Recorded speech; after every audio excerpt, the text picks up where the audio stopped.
یا رزاق یا کریم یا کریم یا کریم یا فتح۔ ایک مسئلہ انہوں نے اور ایجاد کیا، وہ مسئلہ ہے مسئلہ رجعت۔ یہ مسئلہ رجعت کیا ہے اور اس مسئلے کو ایجاد کرنے کی، بنانے کی ضرورت کیوں پڑی؟ اس کی وجہ یہ ہے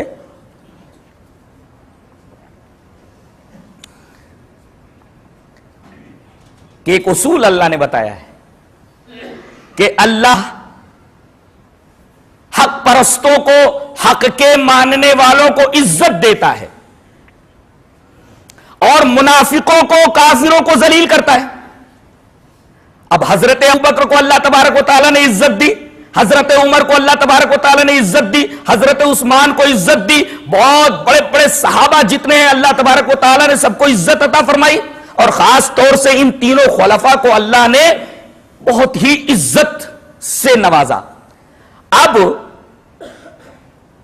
انہوں نے یہ دیکھا کہ ہم تو ان تینوں کو کافر کہتے ہیں، ان کو تو ذلیل ہونا چاہیے، ان کو تو دنیا میں عزت ملی، تو انہوں نے یہ مسئلہ ایجاد کیا کہ ٹھیک ہے دنیا میں انہیں عزت شروع میں مل گئی، مگر جب قیامت قریب آئے گی تو حضرت مہدی ظاہر ہوں گے، حضرت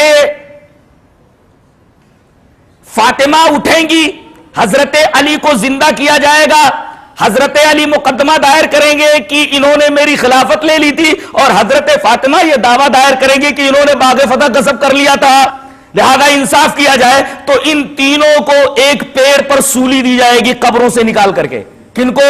حضرت ابوبکر کو، حضرت عمر کو اور حضرت عثمان کو، اس طرح وہ ذلیل ہوں گے۔ یہ بات ثابت کرنے کے لیے، ان کی ذلت کو بتانے کے لیے انہوں نے یہ مسئلہ ایجاد کیا، اور اس مسئلے کا نام مسئلہ رجعت رکھا۔